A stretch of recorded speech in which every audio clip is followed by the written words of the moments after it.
Um, Good morning, ladies and gentlemen, and a very happy Sunday to all of you. Um, now, I would like to inform you all that we are going to begin the inaugural session of the conference on the High Himalaya and environmental justice. So, so first of all, I would like to welcome all of you for today's conference on the High Himalaya and environmental justice.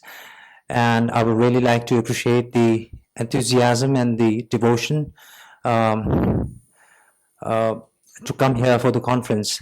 And it is really a wonderful experience for me. Thank you. So, with this, I would like to begin with the session. So, before I proceed, I would like to make a humble request to everyone to kindly keep your phone on silent mode so that we do not have any interruption during the ongoing conferences. Thank you.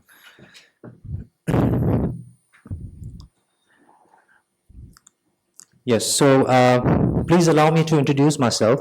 My name is Kunga Chundan, Program Coordinator of Tibet House, the Cultural Center of His Holiness Dalai Lama, New Delhi, and I'll be moderating today's inaugural session. On behalf of Tibet House, the Culture Center of His Holiness the Dalai Lama, I would like to extend our warm welcome to our distinguished speakers, Professor Siddiq Wahid ji, a distinguished professor in the School of Humanities and Social Science at Shiv Nadar University, an institution of eminence, and Mr. Claude Arpi, who is a distinguished fellow, Center of Excellence for Himalayan Studies, Shiv Nadar Institution of Eminence, Delhi, and Venerable Geshe Damdul, Director of Tibet House, the Cultural Center of His Holiness the Dalai Lama, New Delhi, and Venerable Professor Kaveri Gill, who is a non-resident senior fellow, Center for Excellence in Himalayan Studies, Shiv Nadar University, Institute of Eminence, Delhi. And last but not the least, I would like to welcome all the participants today who are gathered here for the conference. Thank you very much. So with this now, may I request our distinguished speakers, Professor Siddiq Wahid ji and Mr. Claude Arpi, our director, Venerable Geshe Damdul, and our very convener of today's conference, Venerable Professor Kaveri Gilji, to kindly come up on stage and light the lamp of eternal wisdom and proceed to the dais. Ladies and gentlemen, please welcome.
Thank you very much.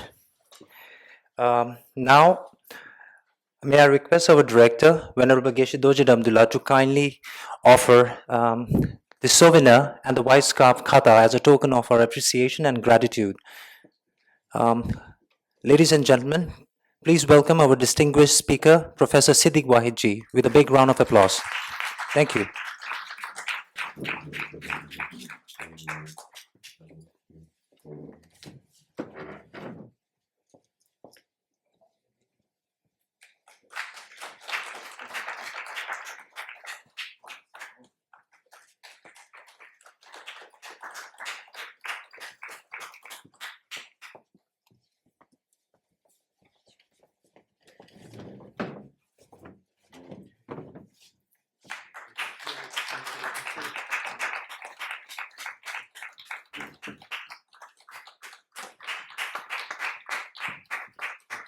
Ladies and gentlemen, Mr. Claude Arpi.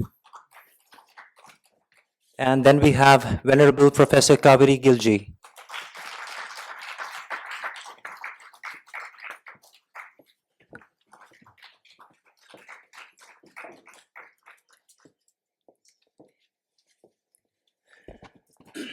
Thank you very much, Venerable Geshe Damdul.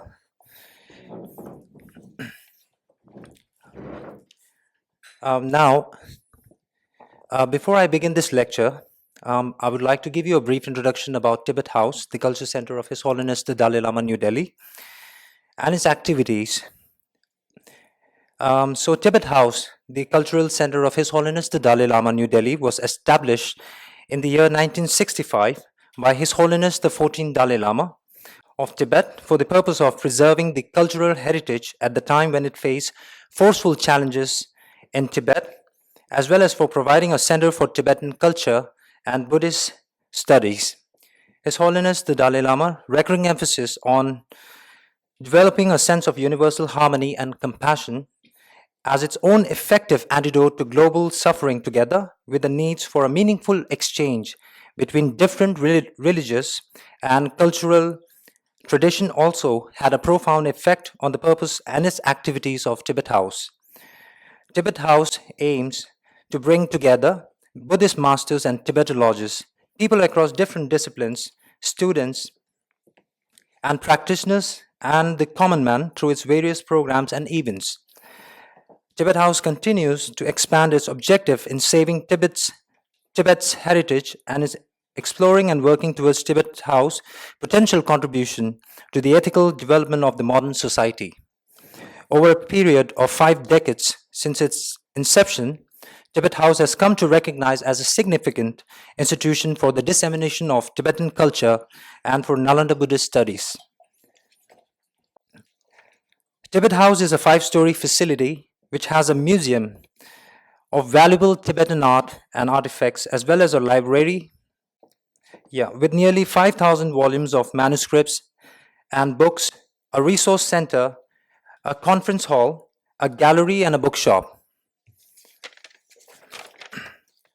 Tibet House offers various study programs on Nalanda Buddhist philosophy, conferences on interdisciplinary subjects such as neuroscience and Buddhist psychology, quantum physics, spiritual ecology, and universal ethics. A publication unit which publishes several books a year, and a program division which regularly organizes lectures, seminars, conferences, film screenings, and exhibitions. Tibet House also offers 4 different courses on Buddhist philosophy and psychology, and a Tibetan language course. So, firstly, the first batch of Nalanda Masters course, which was launched on 9 December 2016 on the occasion of 51st anniversary of Tibet House, New Delhi, in the gracious presence of His Holiness the Dalai Lama, along with Sri Kiran Rijijuji, the Union State Minister of Home Affairs, and Sri Najib Jung, Lieutenant Governor of Delhi.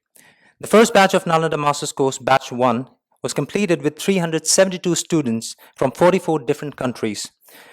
The second batch of Nalanda Masters course on Nalanda Buddhist philosophy is still going on with around 900 participants from 54 different countries. Secondly, we have the Nalanda Diploma course, which was launched on 2018. 4 batches has been successfully completed so far. Nalanda Diploma course, which is a 14-month course. This course is designed specifically to accommodate people who are more seriously interested in Buddhist philosophy while being in the midst of busy schedule with other engagements and commitments. Till now, we have successfully completed with 4 batches, and in fact, we are absolutely delighted to announce the recent launch of the 5th batch of Nalanda Diploma course, NDC 5, on the auspicious occasion of Chokor Tujin Festival on 9 July 2024 by our director, Venerable Geshe Damdul. And the new registration begins on 2nd September 2024, and it will remain open until 31st October 2024. And The course will commence on 2nd October 2024. Thirdly, Tibet House is pleased to announce the successful completion of the second batch of Nalanda certificate course, which had commenced on 7th January 2024 with a total registration of 1,689 participants from 62 different countries. And now may I take this opportunity to give you a brief information about the audience and blessings of His Holiness the 14th Dalai Lama. So on 2nd June 2023, close to 500 students who have recently graduated from or are currently studying in the Nalanda Master's course and the Nalanda Diploma course offered by Tibet House, New Delhi, received a gracious audience and blessings from His Holiness the 14th Dalai Lama, an oral transmission of J. Rinpoche's in praise of dependent arising. At present, there are more than 4,000 students from 98 countries enrolled in courses run by under the leadership of Venerable Geshe Dorji Damdul, Director of Tibet House, the Cultural Center of His Holiness the Dalai Lama. Tibet House offers a Tibetan language course on a regular basis. There are 4 levels of learning offered at a very nominal fee with scholarship for students and monastics. Till date, 26 batches has been successfully completed and the 27th batch has commenced recently on June 10, 2024 till September 30, 2024 with a total registration of 161 participants and 70 enrolled for the course.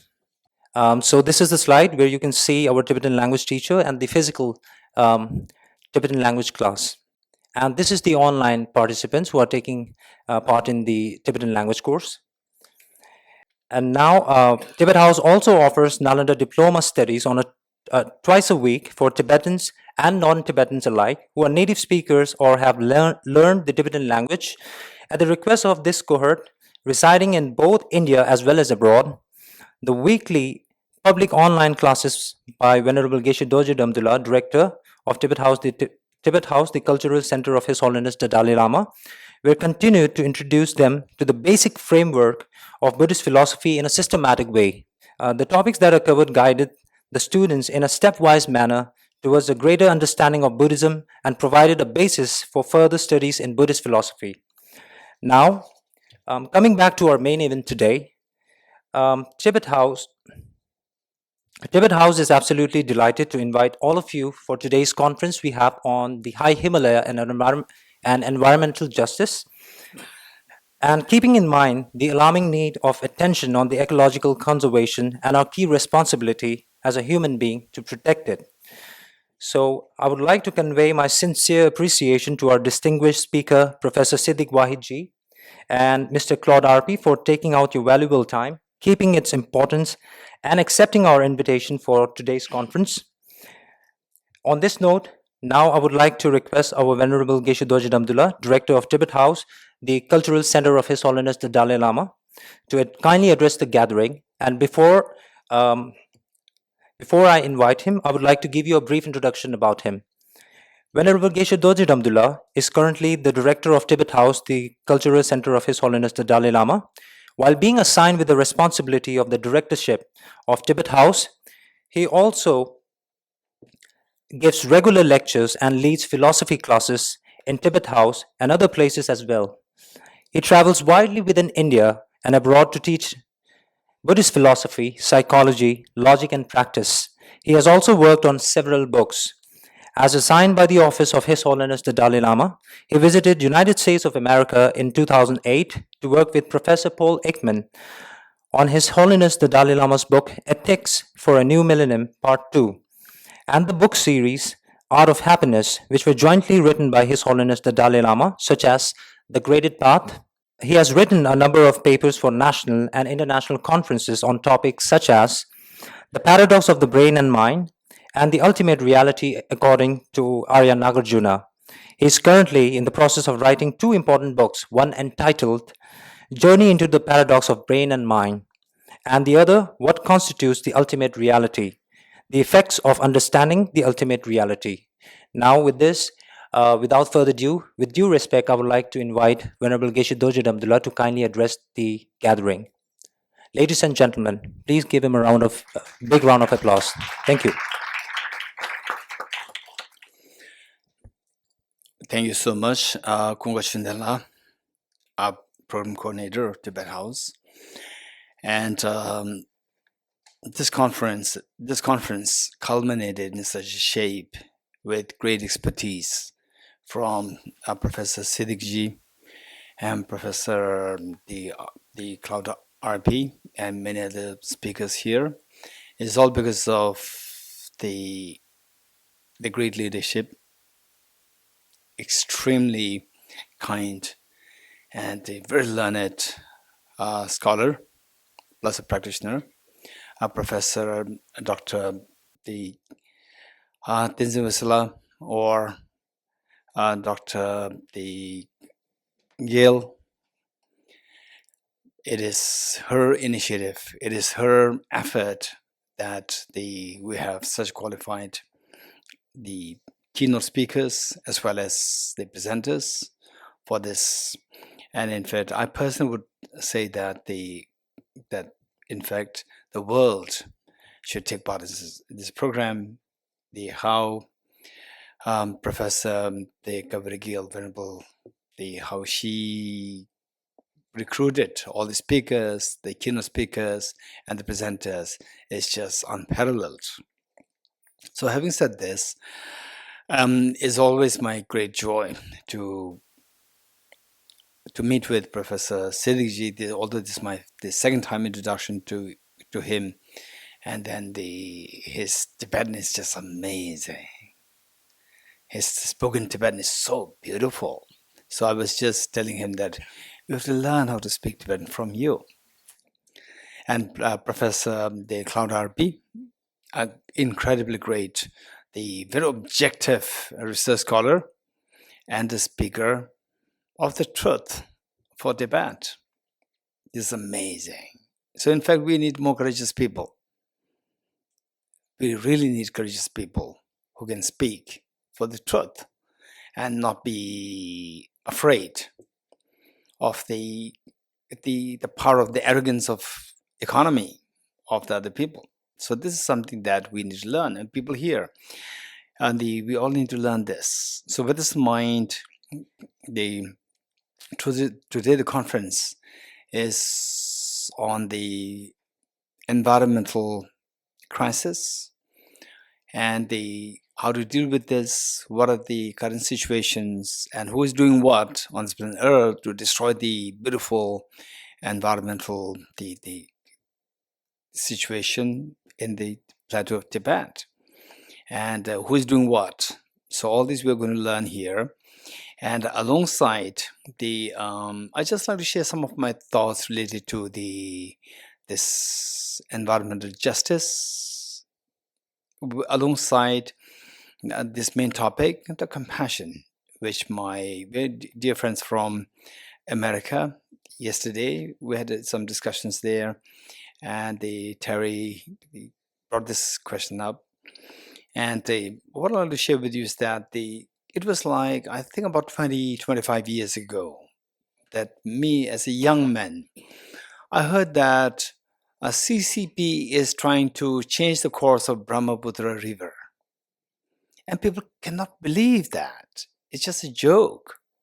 And now, what CCP is doing everywhere in the world, it will not hesitate to do anything. So, changing the course of River Brahmaputra is a huge, huge danger for the many parts of the world, in India, and many parts of the world.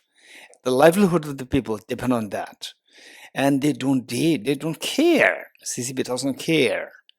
So we really need to, first of all, know the dangers, what is happening, and what are the consequences. Number one, what is happening around the world? This is number one. We need experts to address on this. So Tibet House, with the Dr. Kaveri Gilji, so this high quality, the experts who are being recruited to speak on these, to tell the world what's going on. Next is that what are the consequences? What are the consequences that we need to think of? That is again another the level of thinking. What are the consequences? Then number three, who is doing what? Who is responsible for these? Then the next, no blame game. What can be done? These are things to be addressed. And it's not that we can expect to look for all the four aspects or the aspects within this single the conference, but these are the things that all of us we need to remember. So in this connection, when I first heard about it, the changing the course of Brahmaputra, I thought it was just like a joke. And then later on, with the years, as years pass by, then it came out to be very true. There's every danger. And yet, I personally would say that what CCP is doing, of course, it involves a lot of the expertise to divert the course of Brahmaputra. It's not easy. It needs a lot of expertise. They have the expertise. And yet, they don't see the consequences. In fact, why I'm sharing all these things is that if people are listening to this conference, then the CCP should also hear this. Why I'm saying this is that once there was the Chinese who was telling the world that what the CCP was doing is something extremely radical, and yet the consequences are so severe. And they didn't know that. They think that we can really rule the nature. We can rule the people, we can rule the nature with the fear. The nature, there's no fear. We can rule the nature. People, we can create fear, rule by fear. This is what they believe. So one time, say one particular river was diverted to another place, thinking that the barren place can be made useful. And then the river just dried up completely, because the river, in order to flow, maintain the flow, what about they never thought about the structure beneath the water, the bed. They did not think about this. And then the river just simply dried, because the water constantly gets sucked into the earth, and then water cannot get to the desired place, intended place. So the point is that this is one thing. Then another thing what the CCP did was that, there's a danger to the crops by the birds. They started to kill all the birds. Then the locusts attacked which is worse than the birds. They did not think that, they did not have any idea of the consequences. They think that they can rule the world, rule the people, and rule the nature. And yet, these are the consequences. So, what is happening now on the Tibet Plateau, what is happening now? Just exploitation, deforestation, excessive mining, and so forth. So all these things, what are the consequences? These are the things that the experts really need to think about it and address it. And then I'm just wondering that in every decent countries, developed countries, or decent countries, I should say, that whatever you do, for example, medical, there is a system known as, the institution known as the Medical Ethics Committee. And likewise, for mining, again, ethics committee. There's always an ethics committee there associated with any of these, the programs, the government or the nation, these tasks, initiates. I'm just wondering if CCP ever has any, say, the committee for ethics committee for this program, that program, and so forth. They just dare to exploit anything. So this is something we really need to think of. And then in this connection, the next question is that if these are the consequences for the world, for you, me, and CCP is not an independent entity. It is dependent, it's a part of the world. It is dependent on us. It is dependent on the world. So the world should not remain show a blind eye to what CCP is doing, scared of the economic arrogance. So this is something that we need to think of. That if this is how we keep a blind eye to what CCP is doing, then eventually it is like a person in the glass house should not throw stone. This is exactly what CCP is doing. Disown the whole world just out of total greed and power, the power arrogance. This is what they're doing. Economy arrogance, power arrogance. This is what they're doing. The world, unless today, if you don't keep a check on what they're doing, the world will be destroyed. The lifespan, the longevity of the world, if it is for, like, let's say, another 10,000 years, another 20,000 years, it will cut down to 5,000 years by CCP. Whole world will suffer. So now what do? This is the next question. So for that matter, His Holiness the Dalai Lama's message, the message of universal ethics, this becomes relevant today. Because people are scared. That even the CCP is like a bully boy. But other people, what they're doing, the world over, what they're doing, they're just scared of the bully boy. And then they also, in a way, silently, in a very silent way, they also contribute to the shortening the lifespan of the world, silently, because not acting courageously. So for that matter, we really need to think of the program His Holiness the Dalai Lama so courageously, so with a great vision, he implemented this program, the universal ethics, now taking the form, the shape of C learning, social, emotional, ethical learning. This is something where people learn how to see the interdependent nature. So therefore, we cannot just act so selfishly, at the same time, it's a self-destruction.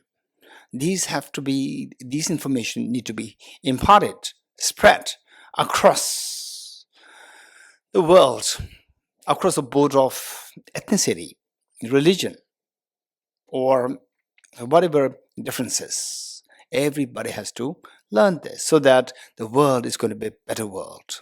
Thank you.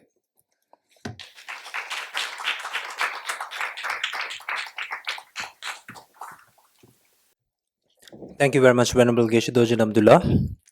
Now, I would like to invite Venerable Professor Kaveri Gilji to kindly address the gathering. And before that, I would like to give you a brief introduction about her. Venerable Professor Kaveri Gilji is non-resident senior fellow, Center for Excellence in Himalayan Studies, Shiv Nadar University, Institute of Eminence, Delhi. She completed her second Bachelor of Arts, Master of Philosophy, Doctoral Studies, and Postdoctoral Fellowship, during which she taught Development Economics and Political Economy at the University of Cambridge, United Kingdom. Back in India, she worked in government, bilateral and multilateral organizations, and international development consultancies, gaining field experience with a host of social science think tanks in Pakistan, Bangladesh, Nepal, and Sri Lanka.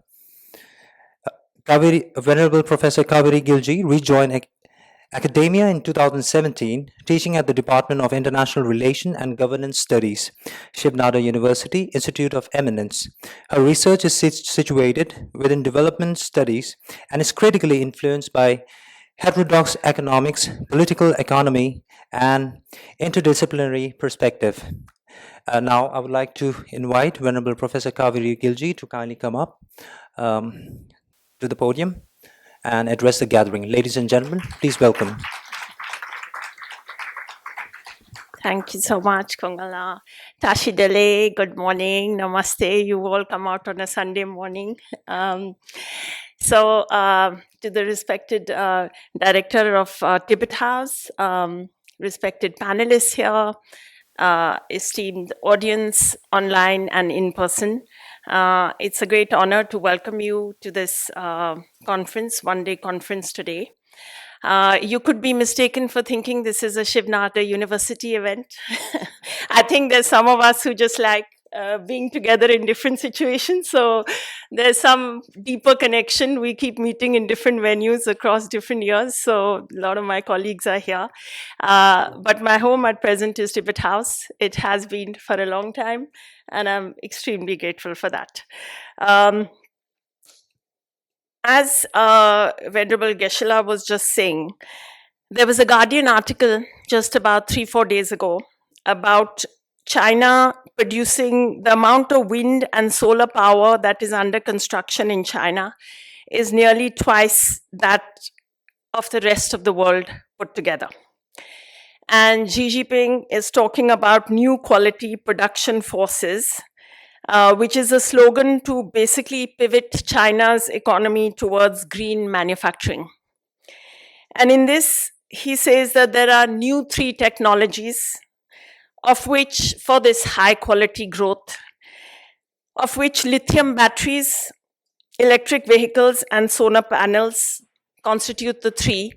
But for lithium mining, there are 2 sources, which is basically Tibet and Australia. And we will hear a presentation later today about mining in Tibet, lithium mining in Tibet. So when I got this opportunity to put together this conference, and welcome to Suresh Babu, who has just got off a 20-hour delayed train. The concept note, I'm just going to read it out because I've thought through things. I want to just set this out for those who haven't had a chance to go through it. So the Himalaya and Trans-Himalaya have an intricate and particular ecosystem that has inspired some of the most compelling narratives in literature.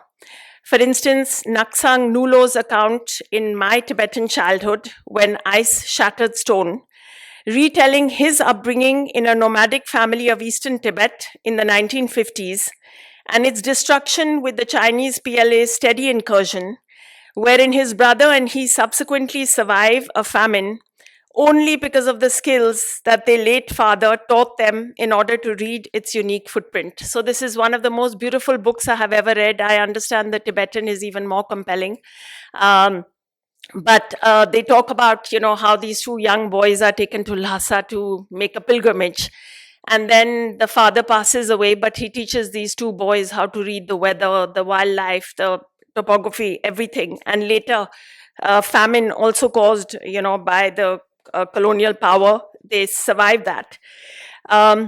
So colonial and post-colonial nation states have divvied up a once de facto boundary-free geography and superimposed militarized demarcations and marginalized development with devastating consequences for the environment, and with costs falling most immediately and asymmetrically on local communities, but with negative externalities, as Geshe was saying, for far-flung downstream areas and people in the case of riparian divisions, and globally for climate change.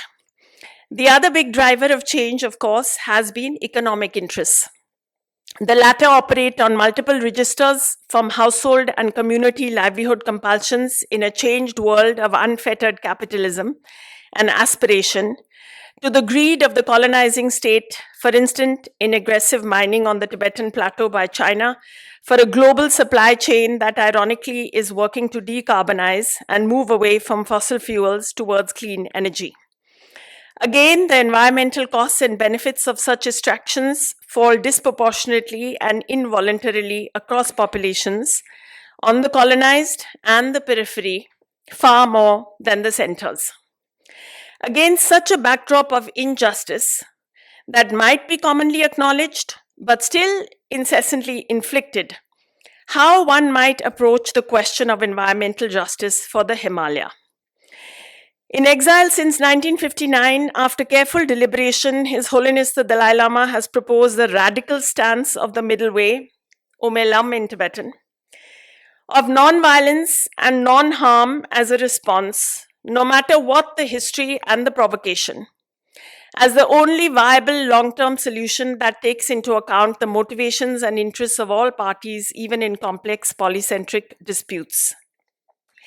Steeped in his philosophical conviction, born of the Nalanda tradition of philosophy, but universally applicable, as Geshe was saying, universal ethics, there's nothing that says that, interdependence or compassion belongs to a particular religious belief or spiritual understanding or any of that. He has acknowledged the interdependence of all phenomena and the equality of all beings, including animals, in their wish for non-suffering, which is the polar opposite of the thinking of the Anthropocene age. And why is this approach so radical? I would say it's so radical because of its profundity, its courageous adherence to non-violence. And we have had figures, in like Gandhi and others, but this is exactly in that category because the provocation now could not be more. and to still adhere to non-violence is extremely courageous and principled. It's political and economic realism. As Kungala mentioned, I'm not an IR scholar, but I was part of an IR department, and I learned a lot about the discipline, and I now subscribe to some of it. So I think it's important to be realistic in terms of what we are also aiming for and what reality is. It's long-term perspective, and it's all-inclusive nature. Because again, he is not only talking about the Tibetan plateau. When he has raised the question of the Tibetan plateau and asked for the UN and others to discuss, it is because of its consequences for the global environment. So now, coming to the sphere of the environment, it would suggest restraint born of acknowledgement of its common property resource and public good character, with collective interests foregrounded and local knowledge, for example, of pastoral nomads. And today we'll hear from different communities also in India, who are being sidelined, and the autonomy of different cultures, values, and beliefs, of the value of nature itself, the intrinsic value of nature. And we can even talk about religious, spiritual, like Niyamgiri, like many of the sites in Tibet and other places. That have no, use value, that have no sort of like exchange value, that are privileged to some degree by rapacious great power colonial and post-colonial states. So we have three panels here, and it's an amazing lineup. And I'm really thankful to all of you for agreeing at such short notice to come. And while I was going through the abstracts, I want to just bring out 5 things that, your set of papers, I feel 5 things that I have culled out as sort of being common to what, and in fact, going even deeper than what the concept note for this conference put forth. The first is, can the question of environment justice be divorced from political and social justice? This question, of course, was raised by Karl Polanyi back in 1944 with his classic work, The Great Transformation, when he talks about, a move to a market society and how economy is invariably embedded in society and polity. So, but this is a question many of you are going to raise in your papers today. The second is that even while paying lip service to sustainable development, and we've had multiple Millennium Development Goals, Sustainable Development Goals, and this and that, primacy has always gone to so-called development and economic growth, which by dint of its very, focus favors, accumulation, exploitation, extraction, all of that. The third that many of you have raised in your papers, despite the endless rhetoric and discourse about democratizing and decentralizing knowledge systems, about paying heed to local knowledge, and latterly decolonizing knowledge systems, the push as seen in top-down conservation and even forced resettlement, reforestation, we'll again have papers on that today. All of this, the drive is always homogeneity and a top-down approach, bureaucratic. The fourth that you have brought up in your papers is the risk, the uncertainty, the insecurity, including by militarization, by infrastructure building, roads that are connecting all kinds of places, airports, all of that on the border areas, all with asymmetrical and disproportionately faced by individuals, by communities close to the ground, and over which they have very little agency. And finally, as Geshe said, because, we do want to go away with a bit of hope, and everyone is here to be counted. What can we and what are we doing in terms of praxis, in terms of pedagogy, and in other kinds of ways to bring change? So with that, I would again like to welcome you to this conference. Thank you very much to Tibet House for this opportunity, to all of you for being here today, and I look forward to a rich discussion. Thank you.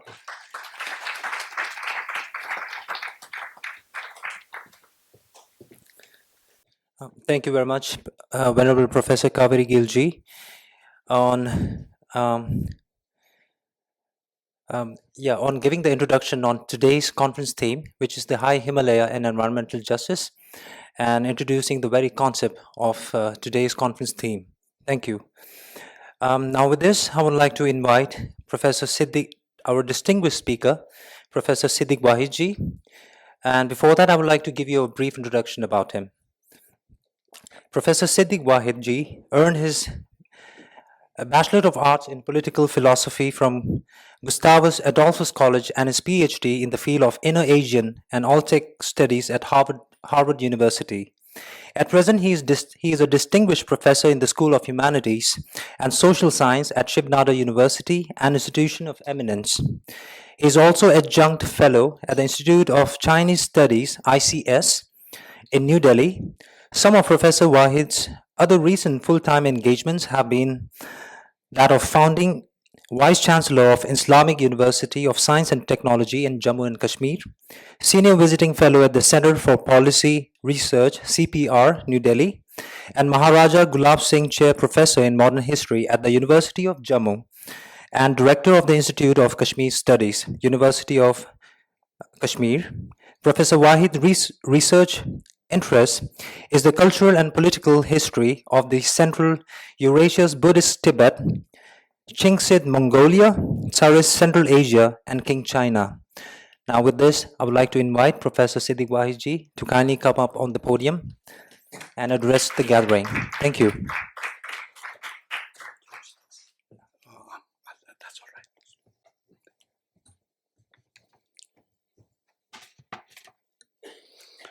right. I've long learned that one of the hazards of the internet is having your life story unfold every time you speak somewhere. But thank you for the invitation. And of course to the Tibet House, His Holiness's Cultural Center. I also take this opportunity to thank Geshe Dorji Damdul, for Director of Tibet House, for initiating this event. My dear friend and colleague, Professor Kaveri Gill, whom I now can call Anila, which, as you know, means aunt, every time I meet her, and Mr. Kunga Chuden and his team for the operational detailing, and of course the staff of the IIC, who readily arrange for such things even on a Sunday. The title of this symposium is The High Himalaya and Environmental Justice, one which by definition addresses a crucial but vast theme that requires us to speak to the problems that we and our planet face as axial crises, ranging from climate change to ecological degradation, to glacial melt, to the inexorable and daily ruin of our land, our waters, and our air. When Kaveri graciously invited me to speak at today's symposium, I eagerly accepted, perhaps because fools rush in where angels fear to tread. I accepted the invitation despite the constraints of the vastness of the topic and my personal limitations of having any real knowledge about the subject of this symposium.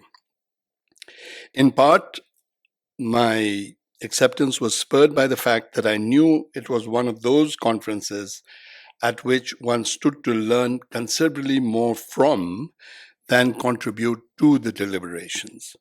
So I eagerly look forward to our two expert panel discussions for today. This morning's on the experience of the Tibetan plateau, which has not been very pleasant, and this afternoon's on the research and educational initiatives that are being taken in the Eastern Himalaya.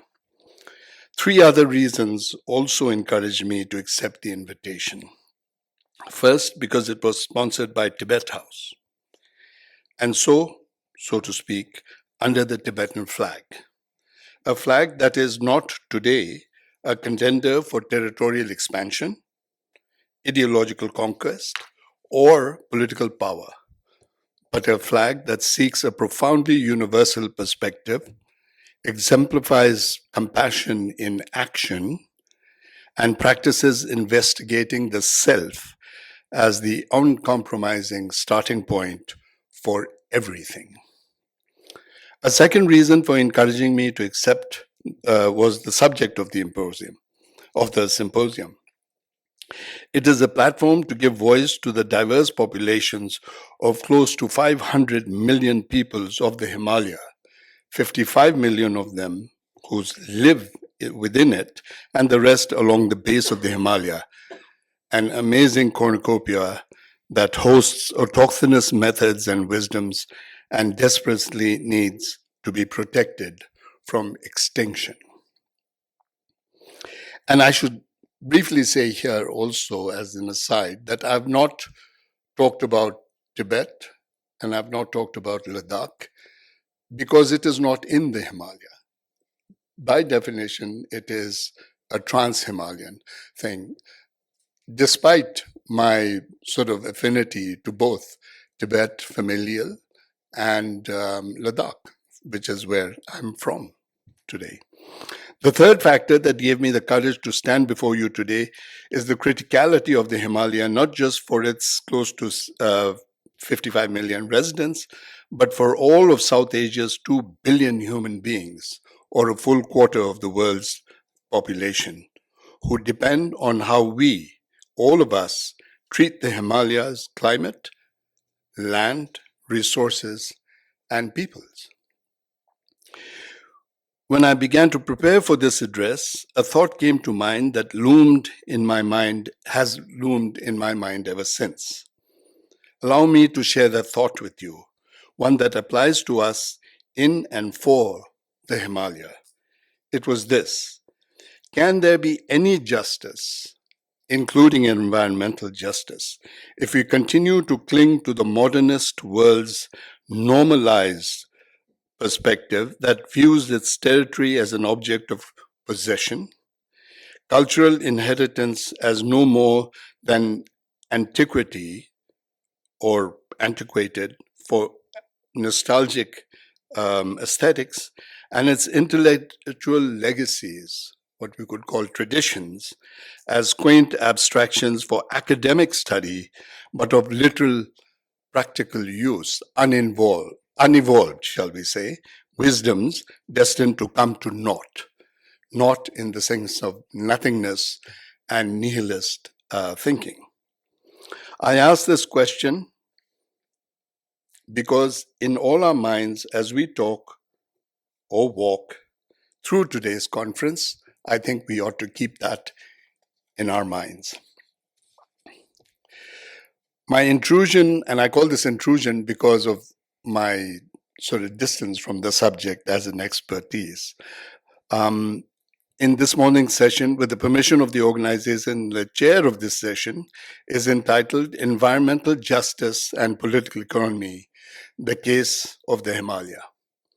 In the next 20 minutes, or less actually, now it's going to be 18, my aim is to flag 3 broad issues of political economy that stare us in the face and predicate our deliberations on environmental justice in the Himalaya. The first, what has been the world's familiarity with and treatment of the Himalayan landscape and lifeways of its peoples that cause us today to seek environmental justice? Number 2, what did the consequences of the history translate into on the ground in our attitudes and our behaviors in the past? And finally, what consequences does it suggest for the wisdoms, methods, and experiences of its peoples who have nurtured that environment for millennia? And what are some of the course corrections it suggests for preventing the extinction of the Himalaya and its peoples? I must say, I wrote this down because when I'm not on familiar terrain, I like to, be cogent and coherent, as I speak. So, but I'm going to skip some of the portions because I know that this is not a 15-minute talk. It's a remaining 15 minutes, but rather probably another remaining 25. So I'll skip through them if you'll forgive me. And I feel a little like recalling T.S. Eliot's advice, is that I wish I had more time so I could have written a shorter speech or lecture because of the denseness of the subject itself, and it takes so much to make it concise. What then is the history of the world's encounter with the intellectual and cultural complex that is the Himalaya? The Himalaya, ladies and gentlemen, is 2,800 kilometers in length from northeast to southeast, 160 to 320 kilometers in width, and is home to 9 of the 10 highest peaks on Earth, and has innumerable glaciers that are the primary source of water for approximately 600 million people directly. Given these facts, it may surprise you to know that this mountain massif did not come to the attention of the modern world until as late as 1820. And then primarily in the interests of the expansion of empires, coupled with the pursuit of scientific knowledge, with credible ambiguity as to which of these two interests actually drove the interest in the Himalayas. Indeed, even in the early 19th century, the Himalaya was referenced only in the argument about the highest peak in the world, when it was proposed that Dhaulagiri in Nepal was higher than Ecuador's Mount Chimborazo, the contender for the world's highest title at the time. And it would take another 3.5 decades before Mount Everest, or Chomolungma, or Sagarmatha, was finally bestowed the title in 1856. That said, the Himalaya was not unknown to the ancient and the medieval, or even the early sort of modern world. Ptolemy mentions it, the great polymath mentioned it, and talks about it as Imaeus, which is a Greek corruption for the Himalaya, the Sanskrit word for the mountains. Anyways, and there was also, similarly, we know that at the turn of the millennia, between the BCE and the CE, the Chinese traveler Xuanzang traveled through the Himalaya. So it was known then. After the 6th century, once Buddhism became very familiar to Tibet, there was a constant flow of seekers penetrating in and out of the Himalaya, north-south and south-north, and throughout its length. Indeed, in the 7th century, the ruler of Western Tibet, just east of Ladakh, which is not Western Tibet, sent one of his ministers to Kashmir to invent a script for the Tibetan language and to allow Tibetans to translate Buddhist texts and commentaries. The famous 13th century Italian traveler, Marco Polo, was also aware of the Himalaya, although he placed it south of Tibet itself. So he got it slightly wrong. However, these contexts constituted a vague knowledge about the existence of the Himalaya and little more than unknown territory to be traversed between South Asia and Central Eurasia or vice versa. No descriptions or meaningful references about the Himalayas' autochthonous populations and their sort of lifeways have come down to us in history. The treatment of the Himalaya as a thoroughfare, a bridge, if you will, was true well into the early modern, mid to late 1600s. I mean, you're talking to a historian, so therefore, that's considered modern. When the mountain massif experienced a veritable caravan of Christian missionaries from Portugal and Italy, who found their way into the Himalaya, and many other countries also, and who found their way into the Himalaya as they headed to Tibet from the western Himalayan milieu of Kashmir and Ladakh and the eastern ones of Sikkim, Bhutan, and Nepal.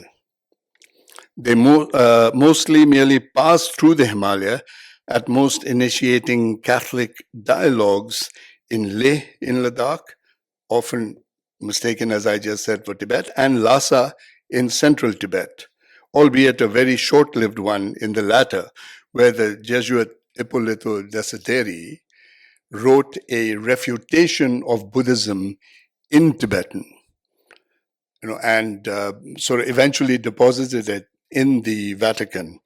And in my younger days, I just thought you could go to the Vatican and knock on the door and take a look at the manuscript. Well, I was refused it in 1980, so I think it must be still there. The next phase in the global salience of the Himalaya, and I think that this is what sort of catapults us into the modern era, which is what, or the mid-late modern era, which is of interest to us. Developed out of the 18th century and early 19th century rivalry between the British and the French, both in Europe as well as in Eastern lands, and the two connected, as it were, bringing the Himalaya to the fore. And so therefore, it defined how we look at the Himalaya in the modern contemporary world and in terms of geopolitics since then. How that came to pass? Well, Napoleon Bonaparte's bold military campaigns in Europe extended to the East as well. And when he arrived in Egypt between the 18th and the 19th centuries, it's not clear in history whether he wrote the letter or Tsar Paul wrote the letter to him of Russia. But there was the suggestion that why don't we meet in Persia, and congregate there and then go and conquer India, which you'll remember was British India at that time, or the East India Company of the time. And this sort of harassed the British mind at all times because, of course, the jewel in the crown cannot be sacrificed under any circumstances. And so that is how that rivalry remained with us for the next 130, 150 years and was known eventually as the Great Game, as to how it is. And the Great Game often is just seen as a British India, Tsarist Russia, or Soviet later on Russia battle. However, it also involved China at the time, because they were involved in it, of course, in the border between South Asia and Central Eurasia. I'm going to skip this because I see I'm running out of time. But what I wanted to say was that this trend continued through the mid-20th century and even after the colonial withdrawal from South Asia. And it was seen as, going to be the barrier between any intrusions into South Asia from the north or the other way around. And as a result of which, I think the same thought pattern sort of became embedded between India and Pakistan and eventually Bangladesh.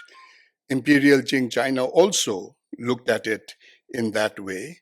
And so therefore, we have a situation where the Himalaya is in a way invisibilized in terms of what it is for itself and seen as how do we, look at this barrier and how do we treat it in order to be of advantage to us, whether we were looking from the south up or from the north down.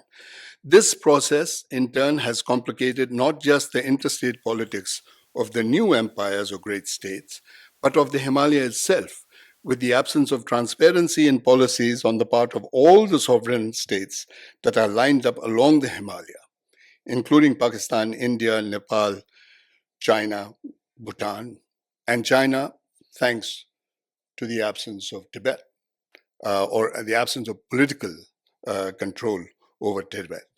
None of them, it seems to me, have a transparent and cogent intrastate Himalayan policy. And I think that is what I eventually wanted to get to in terms of this aspect of the political aspect of geopolitics is that how do we look at the Himalaya is, I think, very important. And I think that this has been neglected for a long, long time now. The two most prominent states in this cluster of... Oh my gosh, 2 minutes. Okay, well, the two most states in this cluster of power centers, of course, are India and China, who share the longest international boundary between them.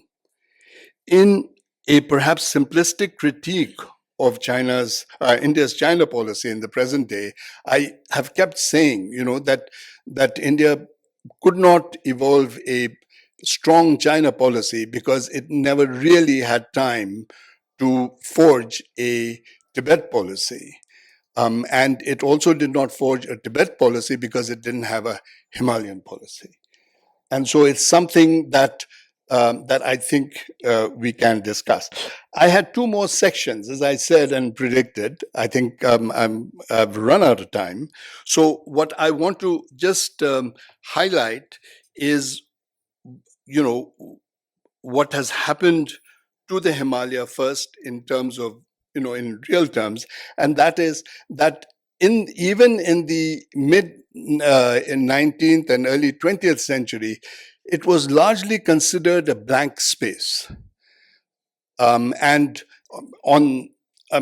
space on the map. And so therefore the reaction to it was, from the powers that be, is that it cannot remain a blank space. It cannot, because power abhors vacuum, as water does also. And so people rushed in with various excuses. And one of the classic statements of, colonial presence in the Himalayas is this person from Europe. It's unnamed, so it's a sketch. And he's looking through a telescope, and the 14 natives who've been helping him to trudge through the mountains are laying back as if they don't have a care in the world and are not interested in the world at all. All natives who are probably showing him the way and telling him what lies at the other end of the telescope view that he's looking at. And I think that was the approach that was taken for the longest time. The question then arises, and let me just swing to the end of it now, is that 3 points that I thought were important for us to try and rectify this position. And if I may, I'll read these because I think that these form actually the more critical part of it. My first recommendation to you is that the recent work of somebody by the name of Fleetwood Lachman, entitled Science on the Roof of the World, is something to take a deep look at. It's a study of the Himalaya, but one that advocates for a comparative approach to mountain cultures around the world, while warning his audience that this knowledge gathering is far from a story of seamless accumulation of knowledge. He nevertheless advocates what he calls a vertical globe perspective that tends to push back on the tendency to marginalize the uplands and the citizens who live there, while giving us a very helpful account of the experience of the Himalaya in the 19th century. The other perspective worth delving into, and this is the second one, is the idea of bio-egalitarianism, in which a group of anthropologists suggests that the need to consider not only indigenous solutions, but inculcating an understanding of autochthonous, even landscapes and plant life to better protect the Himalaya. An example of such an approach might be the study of John Staley and others who have recorded something that they refer to as the, quote, Karakoram anomaly, a phenomenon whereby glaciers can be caused to recede and advance through human intervention. we know how they recede because of human intervention, but what he's saying is that they also can be advanced. They cite the case of the Hunza Kurds, the people who live in the Hunza, near Gilgit or in Gilgit-Baltistan, who believe, it turns out, that all glaciers are gender specific and even amorous, so that you can put a male glacier and a female ice from a male and a female glacier together and put a blanket of snow over it, and you create baby glaciers which expand. I thought that was amazing and fantastic. You know, so slightly outside my field, but still very interesting. And finally, there's the suggestion made by the geologist Pierre Zes, who theorizes that the Zanskar Valley in Ladakh may be, in the language of tectonic plate shifting world, a pre-Asian breakaway from Africa. I just thought about it. That means that Ladakh has in its bosom a part of Africa that happened a few million years ago. It takes the idea of interconnectedness and interdependence to just yet another level. And I think that this is what we have to do. So in conclusion, and I thank you for your patience, I think what we need is an epistemological shift in the study of the Himalaya, one that suits our Anthropocene age and accounts for understanding the cultural complex of Himalayan mountains at different levels of human knowledge. And the different levels that you can think about are the ontological, that is, understanding a thing for itself, what we often do in meditations, if I may, and things, understanding it in the fullness of itself. Secondly, epistemic or epistemological, meaning that, you know, knowing with certainty that we actually know. I remember one of my first philosophy courses in undergraduate school where we were told, it's like, how do you know that you know? Which set you thinking, you know, for quite a while. So I think that that's the other level of thinking that we need to imbibe in this. And finally, a phenomenological, which is, I mean, just living Himalaya. And we are lucky to have a living Himalaya today.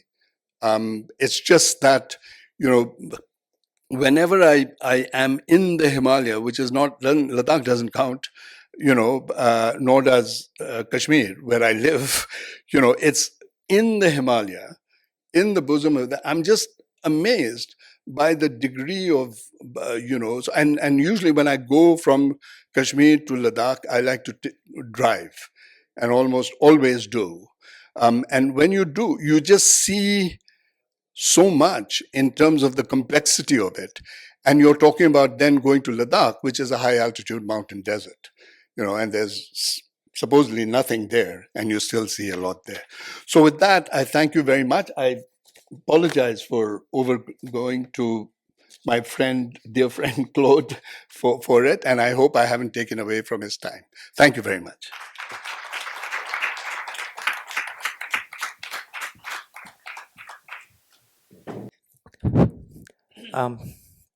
Thank you very much, Professor Siddiq Wahid, for the lovely presentation and the introduction on the environmental justice and political economy and the case of the Himalaya. Thank you, sir. Now, I would like to take this opportunity to invite Mr. Claude Arpi. Now, before that, I would like to give a brief introduction about Mr. Claude Arpi. So, Mr. Claude Arpi is an overseas citizen of India, born in 1949 in Angoulême, France.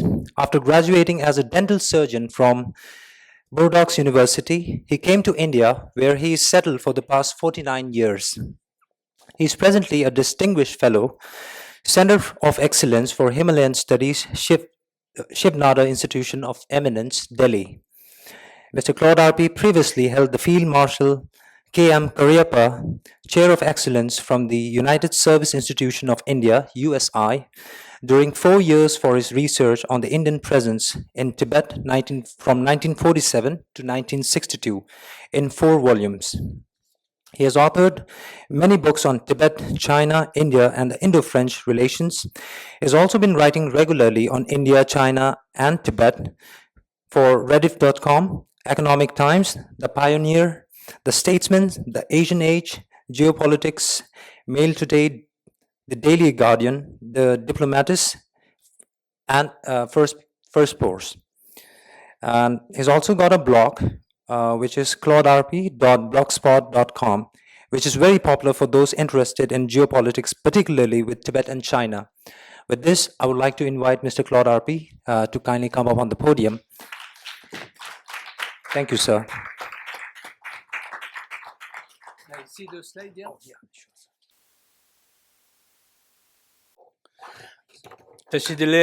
Good morning. And bonjour, it's a French National Day today. The French people in embassy, they celebrated on Friday. They told me nobody comes on Sunday if we celebrate on the 14th. So they did it 2 days in advance. But I see here, despite being Sunday, there's a good crowd. So thank you, Geshe. It's always a pleasure to come, and we have been knowing each other for a long time. I have a great appreciation for what he's been doing and all. And just about Tibet House, I was just remembering that 40 years ago, there was a library on upstairs. And at that time, it's very difficult to get books about Tibet. So I used to ask the Boom Rinpoche, can I go there? And he was always allowing me also to photocopy, to take back to Pondicherry this book. So I have a lot of photocopy book that I got. So this is how it started. And thank you, Anila. I think now Anila's it prevails on professor or doctor because this Anila is more important. And thank you to my friend Siddiq. So Himalaya without border. They asked me some title, so I had to give some title. Himalaya without border, environment concern.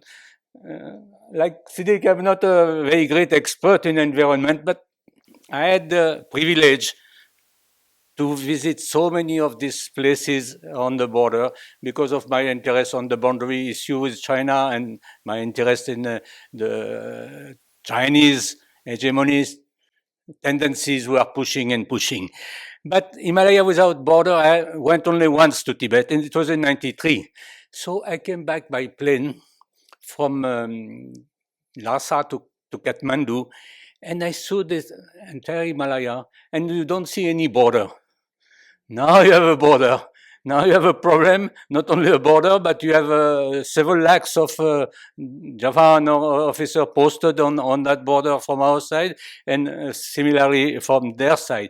So this is a very important implication for the environment, because people, for centuries, there was no border. In the documents I read in the 1950s, first time they thought of putting police.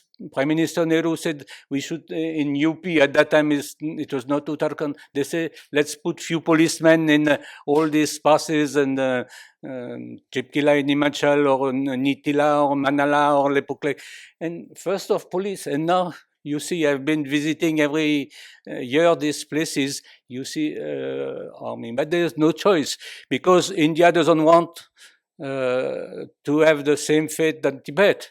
And unfortunately, that is the most unfortunate thing which has happened in the last century.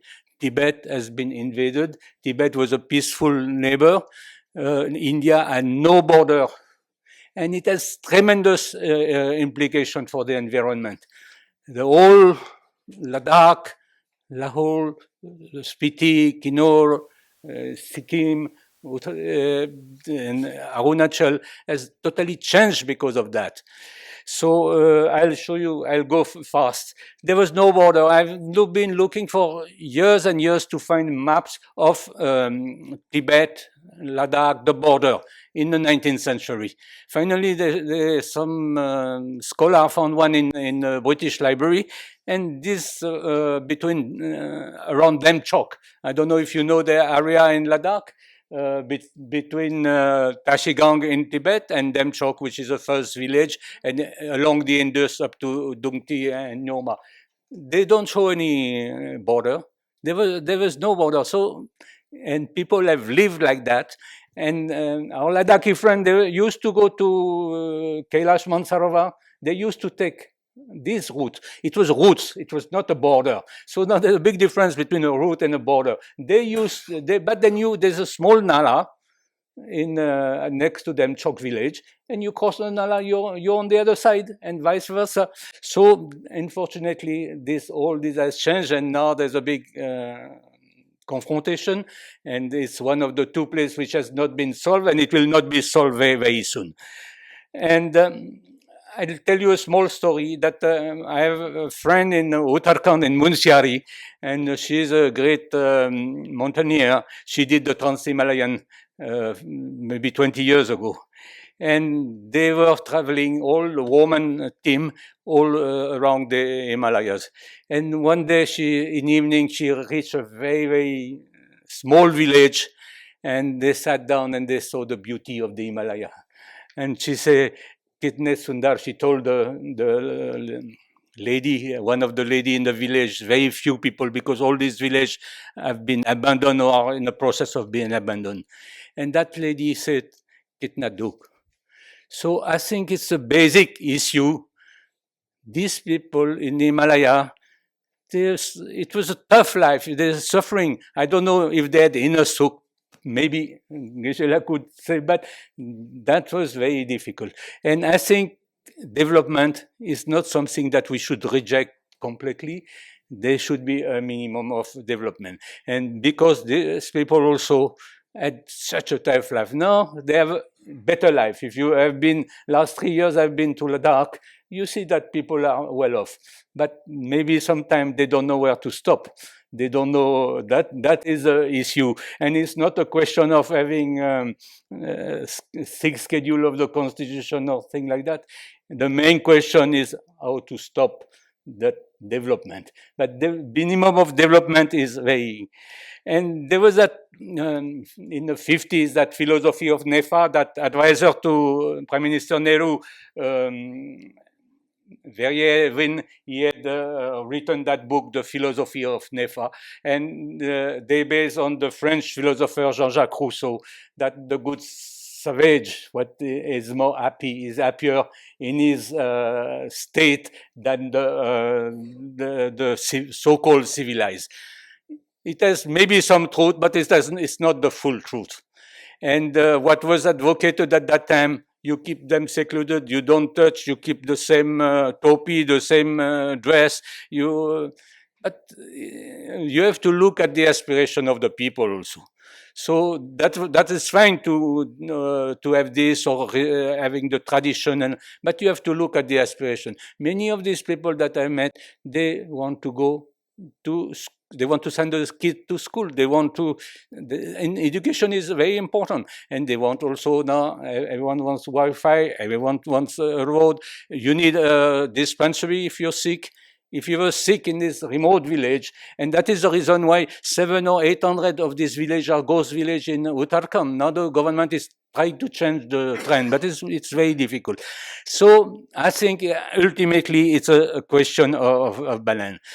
I was asked to speak more about the development on the plateau, of the Tibetan plateau, because as Geshe has mentioned that this invasion of Tibet by the People's Republic of China was a turning point, and Tibet has changed drastically. China's propaganda saying that the Tibetans are very happy, they are much better off, they were very badly treated, they had no development. Development has become the god. I think we are Kali Yuga, so maybe the god of Kali Yuga is development. But without environment, I think there is something missing, and we are going to fully destroy the planet. About Sukh, about happiness, this picture shows the People's Liberation Army. China has been very good in propaganda. The Chinese army was never received like that, but they propagate and they put their narrative all over the world that we have liberated Tibet. So much so that one time Nehru in the parliament, he said, liberated from what? Even Nehru, who really is somehow partly responsible for what happened to the Tibetan nation. He said liberated from what? I don't understand. Liberated. So we still 70 years. I don't know how many Tibetans know of what they have been liberated for. They had the inner liberation, that was good. But outer liberation, they still don't have. They can't communicate, they can't speak to their family. And the main change in the history of Tibet, of modern Tibet, has been the road coming to Lhasa. The Chinese are very good at making roads, tunneling. Still, they are the best in the world. In India, BRO has done, Border Road Organization has done tremendous progress the last few years, particularly in Ladakh. But Chinese are still 100 times better. And they brought two roads, one from Qinghai province from the north and one from the west from Sichuan. The Sichuan-Lhasa highway and the Qinghai-Lhasa highway. And they reached on the 24th December 54. I think it was around Mao Zedong's birthday. I think the next day was Mao Zedong's birthday. Whatever development take place, it's around 24th, 25th of December only, but I don't know, just a coincidence. And they say that people are happy. But to bring these roads, I think it's changed the life of the people. And some good side, but certainly not everything, because it's total race. I mean, technologically, it was the way lakhs of people died, PLA, People's Liberation Army, doing these roads. But China, they don't care. Mao Zedong once told Nehru, you can use your atomic bomb. I don't care, it's a paper tiger. If you kill 10 million Chinese, I will reproduce them. So Nehru was so flabbergasted. I think Nehru, it was in 54, October, I think Nehru really realized that he was not speaking in the same level. That is the issue. We speak about values, we speak about Buddhist precepts, but they don't speak.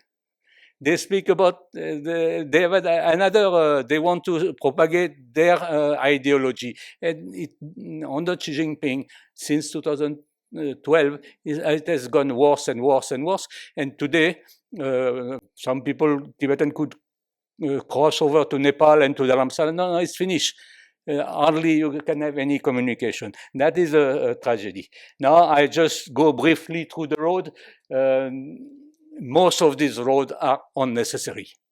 Even if they say that we have an enemy, which is India, on the other side, it's not necessary. For example, that 219 is a famous or infamous Aksashin road that in the 50s they built across India's territory. They have enlarged it from 2,300 kilometers to 10,000. And all this road follow the border. They do the road to Kathmandu, the new road to Xinjiang, and Yunnan and all. So all these highways are taking place. Not only highway, another thing is called expressway. Expressway is a four-way lane, and very often it's in parallel to the existing road. So my point is that it's absolutely unnecessary, but for them economically and for other reasons, they go for this lot of infrastructure. Now, I mentioned the 219, which is the Aksashi Road. A new line will come from Xinjiang to Tibet. This is 216. It will go to the Kunlun. For decades, everyone thought that it's absolutely impossible to cross the Kunlun. It's too difficult technologically, but it's going on. It's not open, but in 1 year or two, it will be open.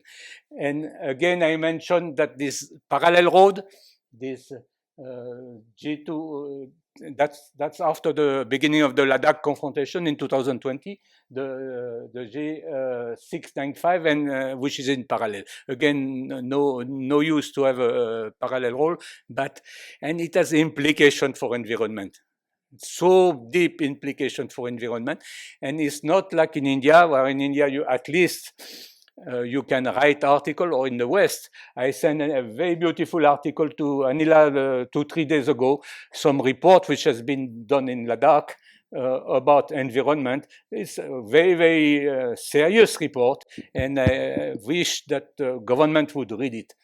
Now the problem is the same issue is taking place in India. Now I would like to do a survey one day. How many people in India know the name of the environment minister? So someone said there's no environment minister, there's environmental clearance minister. He just cleared the file. But it is an issue because for that there's no border. But we have a free press, we have a court, we have different things this side of the Himalaya. So I mentioned the expressway, 4 lanes, sometimes just in parallel with the other way, and railway. A new railway will go to Xinjiang following the 219. It's for 2030. And now the most difficult one will be between Sichuan and Lhasa. Between Ningxi and Lhasa, it's finished in 2 years. And the other one will be more than 70% only tunnel and bridges. So you see the technology. I don't know, I mean, military wise, if it's so good to have this, because they can be attacked, but otherwise, so it means bringing more people to Tibet, to the plateau, from Sichuan, from Qinghai, from Yunnan. They will more destruction, more cities. You have seen the latest photo of Lhasa. It's quite frightening. Lhasa has become mushrooming. And also on the border, China has that scheme of the Xiaokang village, the moderately well-off village, some 620 or 650, and every day there is new village. This village also drastically changed the environment of the thing. And you mentioned about the big dam. It won't be a big dam. It will be a series of hydropower plants. But it's so big. And you have to remember that this area is very fragile, extremely fragile. The Himalaya, when you fly over it, looks so massive, so big. But it's the most fragile area. In 1950, on Independence Day, on August 15, there was the largest earthquake of the century, 8.6 on the Richter scale.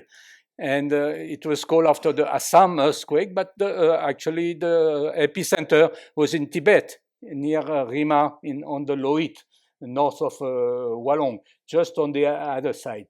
And it was total destruction. His Holiness Dalai Lama was 15, and in his Land of My Land and My People, or the Freedom in Exile, he said that he saw the sky completely red on that day. He saw there was some archery shooting or practices somewhere near Lhasa. It was 300-400 kilometers in the Loit Valley that this happened. So this seismicity has not changed. So if you keep doing this dam, that's why actually they have gone slow. They don't say anything. They do, but China, they always keep in their drawer. And you have to remember that there's so many lobbies who want it. In India too, recently it was announced that 11,000 megawatt will be done in Arunachal. So there's lobbies pushing. The people will make money. Government also will make money on this huge infrastructure.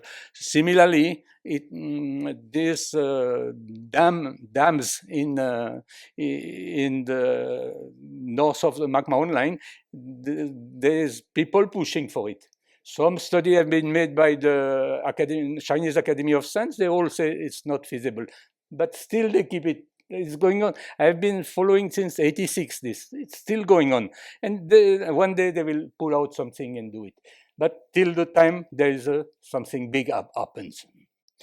And they do very new airport, new village, one is very Purong. It's when you cross Lipuk Lake in Uttarakhand, you're going towards the Kailash and Mansarovar. You have that first town, it's called Taglakot by Nepali or Purong, and they have done small hydropower plant, and they have done airport, and they have not also a new village. So all this has consequences. Now, it's not that China has no law, they have the law, and I've put here it was in April 23. Everything on paper seems perfect, but they never implement the law. That is the issue. And there you can't go to court, you can't have the media protesting. That is a tragedy. So, 2 minutes. And another issue that last week in Lhasa, there was a big meeting, a forum, Trans-Himalaya Forum for Economic Development. So now they are the owner of the Himalaya. Indians are not invited. Of course, there was a Nepali, Bhutanese, and like that. They are the owner. They can do whatever they want, and they 2-3 days forum discussing the environmental future of the Himalaya. Now on the southern slope, Ladakh is growing. I think Ladakhi have to also look into what they want. And I think it's each one of us who has to look, what do we want? Which future we want? I go fast. I was in Uttarakhand 2 months back, and a small village deserted in Jadang Nilang, very close to the border. Now India is trying to revive this village through a scheme to this village. And one of the big issues is religious tourism. In one way, it's good. I am living in South India 49 years, and I see the people in the village. They want to go to Kedarnath or Badrinath. Why to stop them? But how to balance? Everything comes back to find maybe the middle way between people, what their aspiration and what is possible for us to take. And Bhutan, the land of happiness, I will finish by Bhutan. They are planning a very, very big city, sort of Buddhist city. But what is not said, I should not say it, but I'm going to say it. There's 10 kilometers of road to join that city to the Indian border. Now, the petrol is cheap, 20% cheaper in Bhutan. So what will happen? All the trucks will go to. So they said we can cater 500 trucks every day.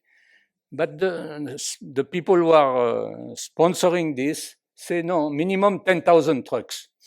So what will happen to this 10,000 trucks going to this 10-kilometer stretch just to fill up petrol? That's very, very serious. So on one side, you have a city of happiness, city of mindfulness, but it has consequences. Everything has consequences. I think the difficulty is to keep track of all the factors, including defending the border for the Indian state, and just to see. And I don't know, it's very difficult. Again, we are in Kali Yuga, so and the climate is changing. When I went to Uttarakhand 2 months back, they had told me, you come in end of April, May, because it's the best season. You will go to Lipuk, you will have darshan of the Kailash. And the snow came 2 months later. They said, we don't understand. And that was beginning of May. Now, all the roads are cut. Hundreds of roads are cut in Uttarakhand, Himachal, because of the rain. They have never seen such unseasonal rain and very, very violent rain. So to conclude, I think we should try to study more. And Himalaya do more research, and that article I was sending is really good, and more studies should be done, and we should put the government, show them. Of course, they have other incentive, but ultimately something should be done.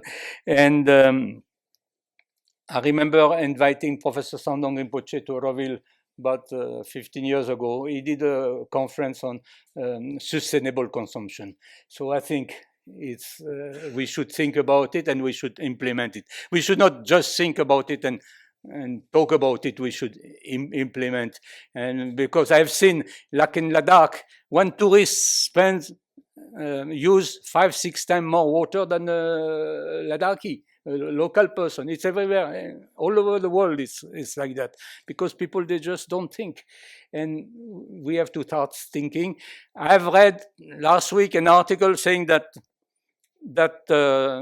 Chat GPT will able to produce such a good artificial intelligence, such a good report that people will be frightened by the consequences of destroying the earth, and that the fact that the earth, even Himalaya cannot just take it.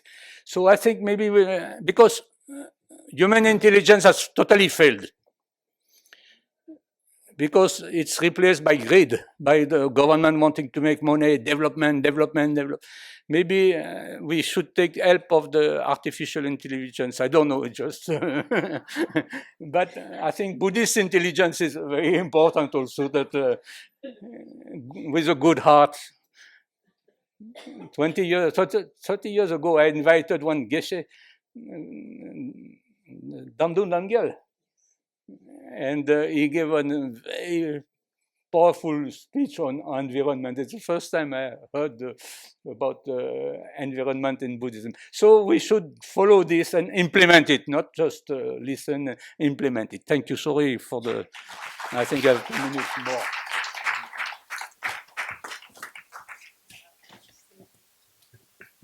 more. Thank you very much, Mr. Claude Arpi. First of all, on behalf of everyone, I would like to wish you a happy Bastille Day, happy French National Day, and I would also like to thank you for the wonderful and the powerful presentation on the Himalaya without borders, environmental concerns.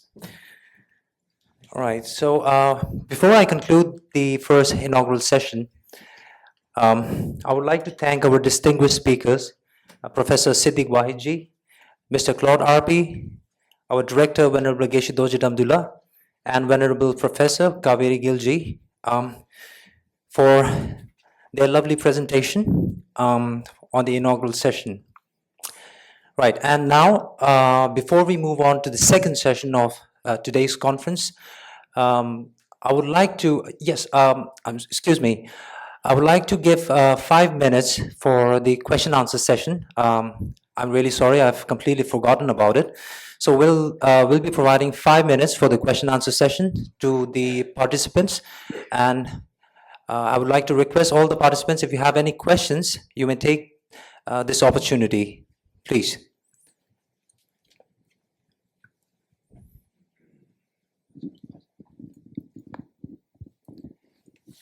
We'll take 2 questions and then we'll move on to the second session.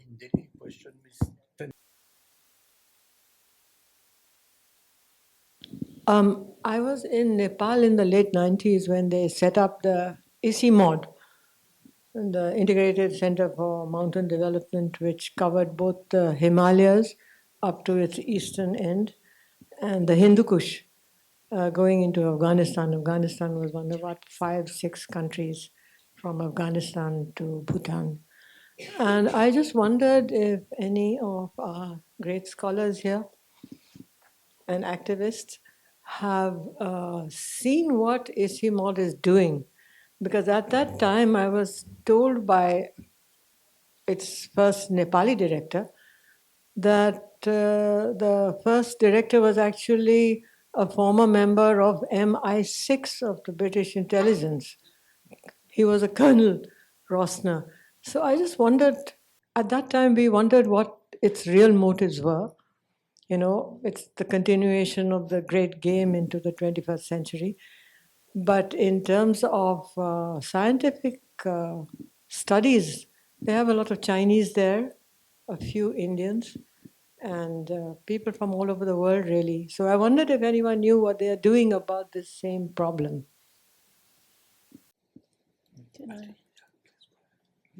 What was the question? What is ICIMOD? Oh, Isimo. Yeah. Okay. You want to take it, Siddiq? Well, Also want to say. I mean, I'm happy to answer. I hope I've understood the question. But a few years ago, I was approached by Isimo to see whether I would work with them, and specifically to respond to a consortium of Himalayan universities, which would be universities along the Himalayan base. I was also very excited, and so I, said, yeah, I mean, that sounds interesting. It would have meant moving to Kathmandu, and things. So, but as we, discussed this thing, as we got into a dialogue, I realized that it was funded almost entirely by the Chinese. It was Chinese money, basically, which had been sent to the UN, and then it goes through, I think, DFID in the UK, which then sends it to ICIMOD. But the control levers were all basically PRC. So I immediately withdrew from it simply because I think that is prejudicial. The interesting thing was that there was a substantive Indian presence there, of Indian citizens who were working there, which made me curious. But it was also very clear that it was, in not very critical positions, and not necessarily, sort of the cream of our intellectual capital. That was sitting there. So, I mean, there is a lot of politics, I think, in the Himalaya for the reasons that I tried to spell out and so forth. And it's just difficult. It's just difficult to work, but it's so exhausting as to how present the state is. I mean, as in governments and everything in it, for the purpose of national security, whatever that means, with all due respects to my colleagues, at the sort of in national relations. But so I think that it's a very complex world that we're dealing with, and how to work within it, how to work against it, how to, correct it. I don't know. I mean, I just, I've sort of given up because, there are other things to do. And so, thank you. I hope I answered the question. And if I could also add, I mean, ICIMOD is very active in the development space. I think I see a lot of nods. So, and they do have research going on in many areas. I've known people who have worked there, who are working there, and there is representation from all countries. But as Claude was showing, I mean, of course, who's putting in a lot of the money, and this factor plays out. And I think that would be true of a lot of the kind of initiatives in the region, right? And I think even when we are talking about research and hearing from local voices, we have today, we've made an attempt. I think this would also apply for sort of like these sort of consortiums that come together with state funding and all of that. I think there is a sense that, people from elsewhere are holding forth in certain areas and all of that. But otherwise, I mean, I think ICIMOD has been doing work as well that has its own kind of space. Thank you. We'll accept one last question. Okay, I have a very simple question for Mr. Claude. Like, you're traveling for decades, like in that region. So, like, you recognize like the people do have some basic needs, like for which we need development there. Like, but except from like economic considerations, like, what do you think? Like, what should be the factors that we need to like consider in the development? Like, basically, what should be the nature of development in such regions? Like, I hope I've understood the question. I remember 2 years ago, I went to Shushul, near the Pangong Lake, and I met the villagers and the Drokpa, the Changpa, the nomads, and discussed with them. So I say now you have the road. There's a road from Tongse to Chushul and from Chushul now to Nyoma. So they are better off. Now they're getting this house stay. They get the permission, so it's better. But they said that one point is important for us is education.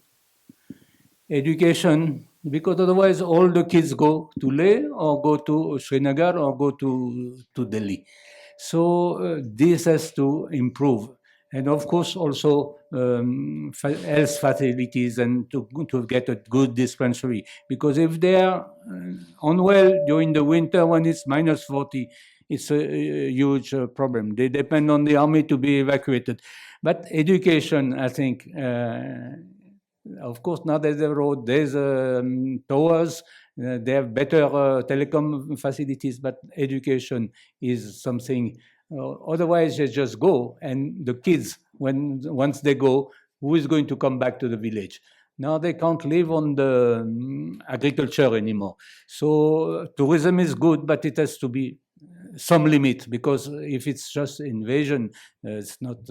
It's in Himachal or in Uttarakhand, even in Ladakh, it's millions. It's not lakhs, millions of people going for the Char Dham or for this. And similarly in Leh, I could see year after year how it has grown the city, and so that's a very difficult issue. But education, I think, government has really to look into that and provide some sort of education till a certain level, so that they don't go immediately to the. Yeah. I think one of the things that from an education point of view that would be very helpful along the northern border with the PRC and the PLA, sitting there, is if we could duplicate the effort of the Tibetan TCVs and the Tibetan schools, which, because the language is the same in that border area, and you create a sort of affinity for your own culture, for your own civilization, and certainly for your own religion along that line amongst the population. And I think that could form a front line, in terms of that, because education is difficult. But this dichotomy between development and trying to strike a balance, as Claude has been saying, I think is very difficult, and it's a discussion, I think, for ultra specialists to look at it. And I remember I stopped thinking about it because of this complexity. In I think it was 1978 or so. I was in the US then. Ladakh had opened up for tourism, and I came rushing back just to advocate stopping of tourism. And I was sitting amongst some people in a village not far from Leh called Sabu. And after a while, there was an old gentleman who was very quiet throughout the thing. And then he said, no, is like, beta or whatever. And then he says, no, I hear that you have lived in the US, and I had at that time, for 8 years or so. And he said, so do you have a car? And I said, yes. So he said, do you have 24-hour electricity? I said, yes. He said, running water in the house? I said, yes. So he said, what's wrong with us having it? And that silenced me. I think it was like 2 months later, I went back and I said, this is not something that can be handled. And we're still discussing it, whether it is a mental ecology that raises expectations in places like Leh and other places in tourist spots along the Himalaya, raises expectations in terms of what to expect, and to give a Buddhist turn to it, raises our desires, which is the opposite of what ought to be done. It's something that has to be, I want to say almost like has to be a personal fight each time as we go along. When is enough enough? And I don't know whether that can be done in a advocacy missionary sort of way. I don't know. I don't know what we as Claude mentioned. I mean, we live in the Kali Yuga, right? The latter days.